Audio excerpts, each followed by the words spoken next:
Hello, everyone. It's been a long time since I've done a one-on-one interview, and I have a good opportunity to do so today because on Saturday, there's going to be a full day of talks at an event called Detransitioner Awareness Day or Detrans Awareness Day.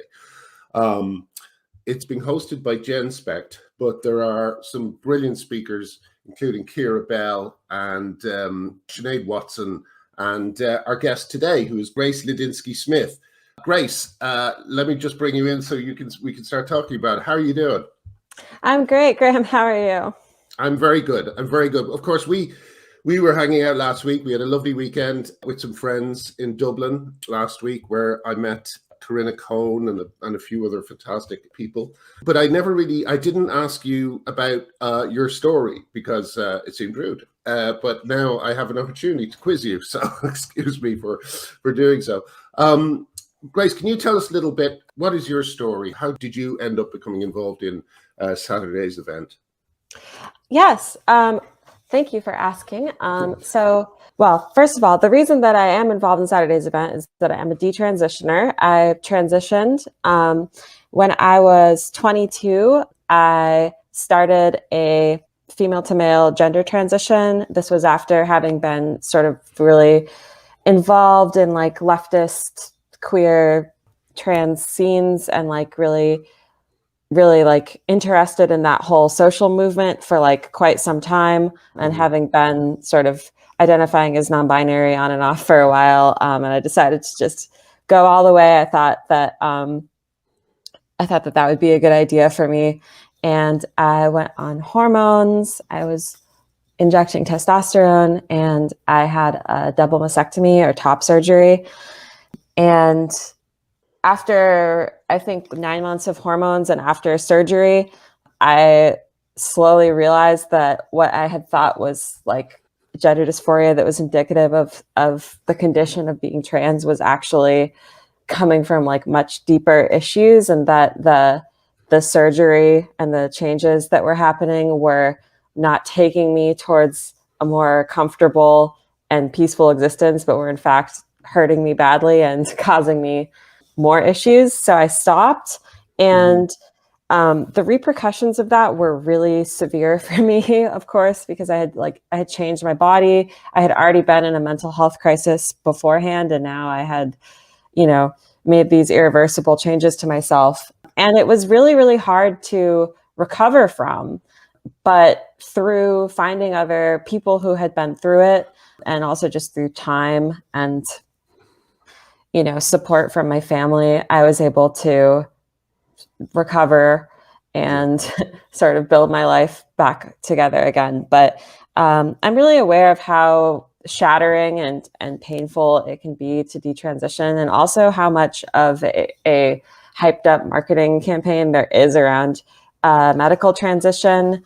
And I just want to demystify it a little bit and create awareness of detransition.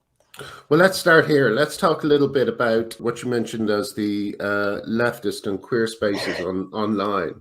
I know that one of the people on Saturday is going to be talking about that. Sorry, Stella sent me a list, but Helena, who's the brilliant Laquas on Twitter, is going to be doing trans Tumblr and fandom, which I'm very interested in, because there's an argument that part of the kind of what one would call, whatever this phenomenon is, part of it really was cooked up on Tumblr. Would you say that's fair?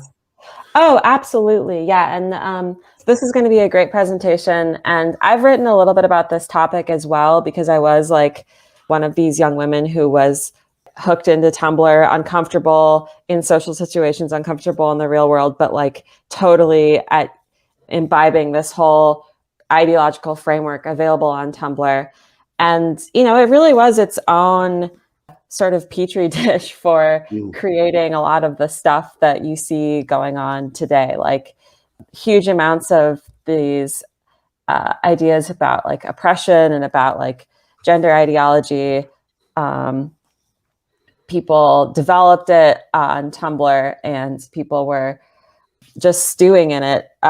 These anxious young women were stewing in this for years and years and years. And I think it's had a huge effect on our culture at large today. To what extent would you say some of the popular kind of thought terminating cliches we've come to know and love, like, for trans women or women and no debate and all these things, to what Mhm. extent were they developed on Tumblr, would you say? Those kind of lines of thought, lines of argument.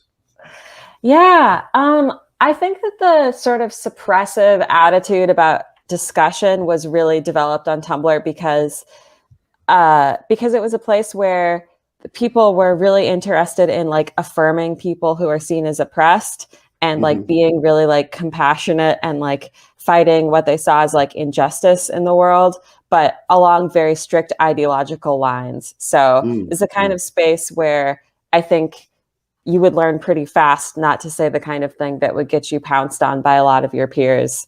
Right. And yeah, I think that kind of social dynamic has only proliferated through the culture. Yeah, yeah. It's so interesting, isn't it? I mean, I think that, you've got two places where some of the philosophy behind the movement has come from. One is academia, and the other is teenagers on Tumblr. It's an Mhm. extraordinary combination of forces, Yeah. So you were on the famous 60 Minutes episode, which was subject to the most extraordinary behind the scenes pressure Hmm. and turned out to be, well, I don't know. What did you think of it when it went out? Well, I know that, it felt like no one was really happy with it. It was, uh, Yes. there were people who thought that it was, just insane to be platforming these detransitioners, and then people who felt like it was really like, a betrayal by like making it sort of this, little this, little that thing. But I mean, honestly, knowing the enormous amount of pressure that the producers and the people were under, I think that it's kind of a miracle that it happened at all. And I think it was really important. So I think hopefully it opens the door to more discussion. And I think it has. So Yeah, I'm yeah. I'm happy to have been a part of it, and I'm grateful that it occurred, even if, it wasn't exactly what, some people might have liked. Right, right. One thing that I think that all these kind of every time detransitioners are platformed in any way, they're often incredibly smart people. Like Helena's essay on her transition and detransition was absolutely extraordinary. Hmm. And Sinead Watson is a brilliant spokeswoman, as is Kira. It just proves to me that the people who are being targeted by what you might call the grooming that occurs online is being aimed at very smart young women. It's actually smart young women who are falling for this. Would you say there's anything in that? I think that there's some combination of like being like very smart, but also like maybe being sort of ill at ease at the world around you. Like, I think it's like smart and sensitive people who can kind of like bury themselves in this Escher like ideology where it's like, oh, this is this fascinating thing to figure out, like your gender, it's infinitely complex. You can kind of like follow, it's something that you can ponder at length and follow indefinitely. And I Mm, think, yeah, it's definitely like a fascinating and seductive alleyway of discussion. But to me, mm, it ultimately is like grounded on nothing. It's like, you're on shifting sands forever. So mm. Yeah, I think it's seductive in that way. and of course, the other aspect to this is that detransitioners are seen as. I saw once a very funny thing. A trans rights activist was talking to someone else, and they mentioned Kira Bell, and they said something like, "Should I just include her initials so her name doesn't trigger you?"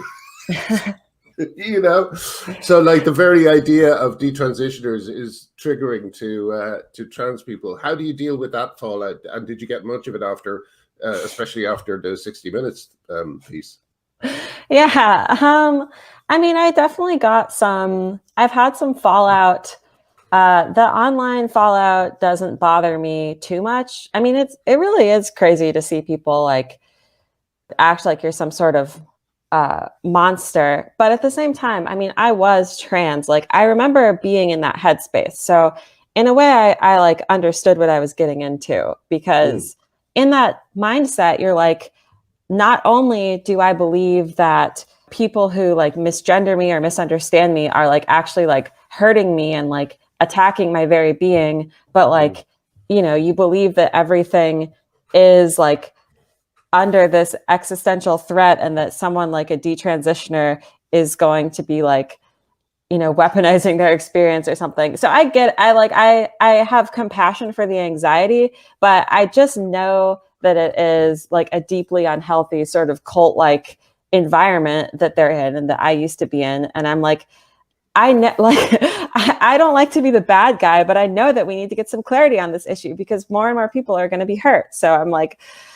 I really don't like it. I'm like an agreeable person, but I'm like, I have to do this anyway. I know people are going to be mad.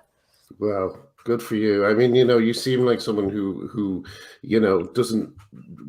I can't imagine how unpleasant it must be for someone like you to read some of the things that are said. But you know, I think you're absolutely right. You got to shrug it off because there's apparently now 27,000 users on the Reddit Detrans subreddit. I don't know off the top of my head, but I know it was somewhere in there. It's something pretty big. It's either 24 or 27,000. So that's like a substantial audience of people who are either detransitioned or interested in detransitioning. There's definitely signs that there's a movement out there. Would you say it's kind of growing? Would you say people are beginning to feel braver about speaking up and less embarrassed? I know that embarrassment is sometimes a big part of detransitioning, you know, when you were fighting for it so, you know, strongly when you're a teenager or in your early 20s to then change your mind. Do you think all those feelings are being overcome? Do you think people are beginning to feel able to speak about this experience? Yeah, I think some people are. I have this idea about detransitioners, which is that I feel like a lot of us are sort of this like Tumblr activist style person who's used to like talking about our feelings and like being like, and here's my mental health and stuff. And I'm like, I'm sure. I think that a lot of people are embarrassed and a lot of people would like to quietly move on, which is totally understandable. But I think that there is also a large contingent of people who are like, well, I'm used to like talking about my experiences with everything and having like my mental health issues be something that I discuss. And it's like, oh no, this didn't go right. Well, if you think I'm not going to talk about that, like then you don't understand women who grew up on Tumblr, because I certainly. That's interesting. So the roots of the end of the movement are buried in the beginning of the movement. That's kind of what I think. Yeah, it's like we're like the Joker version of like we're like been through the looking glass. I'm not going to be able to shut up about it. You know, it's so interesting what's happening at the moment. It really is and one thing that's kind of hard to understand is the ease with which people have slipped into it. Like you were saying, you received a double mastectomy at 22. Was that difficult to get? Was that something you had to go through a lot of meetings for, or did they just wave you through? No, it was really easy. I mean, I got it at 23 just to be like, I started transition. Sorry. That's okay. So yeah, I did. I just got a letter from my therapist, but she didn't do or recommend any assessments. She just gave it to me when I asked her, and I was able to schedule pretty quickly with the surgeon. And yeah, it was really easy. Like they made it really easy. There was no gatekeeping. Yeah. So I think increasingly you see stuff like these, you know, there's like Plume and Folks who are these, do you know about these? They're like mail order. They're like online, like hormone startups where you can just, you know, do like a telehealth style consultation to get HRT, or, you know, you can pay them like $90 and get like a letter that is like a statement of medical necessity for a surgery. So it's all becoming extremely streamlined. It's like, it's very easy. That's really frightening. The fallout of that, I think, is going to be pretty severe. Yeah. And anyone can access these anywhere in the world, or is this just in the States? That's a good question. I don't know. The stuff I know about is in the States, but I'd have to. Versions of that over here as well. We have Helen Weberly and her gang are trying to sell them under the counter here, you know. I should just say that one of the things that's interesting about this particular Detrans Awareness Day is that there's going to be some involvement from boys, which is, Yes. yeah, that's something I haven't seen a lot of. You don't see many Detrans males, do you? Well, yeah, I mean, I think that in some ways they're more under the radar. I think that there's been a large, like, sort of, I think somewhat based on radical feminism community that has sort of sprung up, that creates sort of a context for detrans women, like it's kind of easy to find. And I think Like the a same home, thing, yeah. yeah, the same thing has not been as apparent for and available for men. And I'm just really glad to hear from more detrans men. I think Yes. it's for various reasons. I think men can feel more like isolated and more likely to sort of be ashamed and like, go into themselves.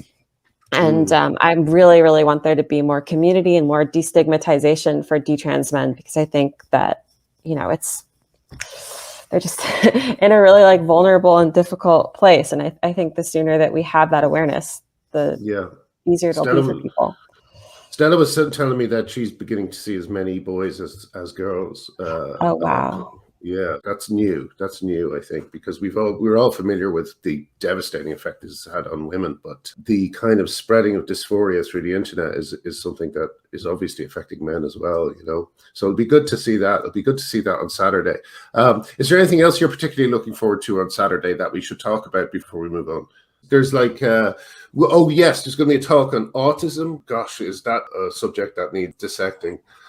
Yeah, that's from Some Nuance, Please. This is going to be really good, because she was involved in the trans community, and she was trans for like many, many years, and then eventually like came out of it and realized that maybe if she had had treatment for her autism, and maybe she could have understood some of her suffering and dysphoria along those terms and avoided what she eventually has come to understand as medical trauma. And I think that is such a fascinating angle, because it gets into like what is dysphoria, like what are people experiencing when they're experiencing gender dysphoria, and where can that stem from? So that is going to be really, really good. Yeah, I think understanding those causes.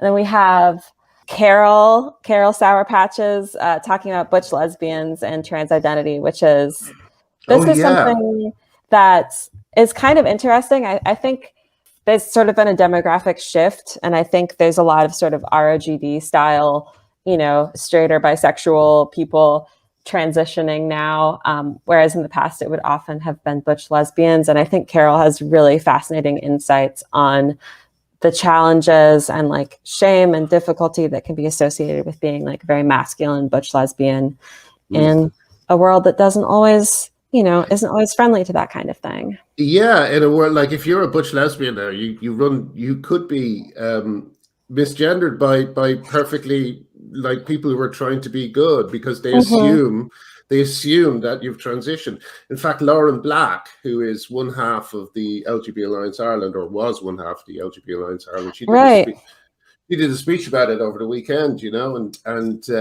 and she was just saying that the disappearance of lesbian spaces and of visible butch women is another cause of dysphoria. So it's insane. It's crazy what butch lesbians are going through. So that interesting. What is your chosen subject on the day? Are you going to be talking about it, or are you just behind the scenes? I'm going to be on the panel. I'm going to be on the panels, the Detrans 101 panel, and I'm not giving a special talk at this point. Just sort of participating and bathing in the, the discourse. I'm really looking forward to it. I think it's going to be brilliant. Yeah. Well, I think that's it. I think we've covered everything more or less. I mean, obviously, there's much more to say about the subject, but it might be best to leave that till the actual day and some people more equipped than me to talk about it. Is there anything else before we go that you'd just like to pass on? I just think everyone should come, and anyone who's interested in transition or interested in gender dysphoria and really interested in like mental health culture at large, I think will find this to be a really interesting topic. So I really hope everyone is able to show up and come out. Excellent. Well, thank you so much, Grace. It's really lovely to talk to you. And I hope Saturday is a huge success. Thank you, Graham. Great to talk to you too. All right. Speak to you soon. Bye-bye.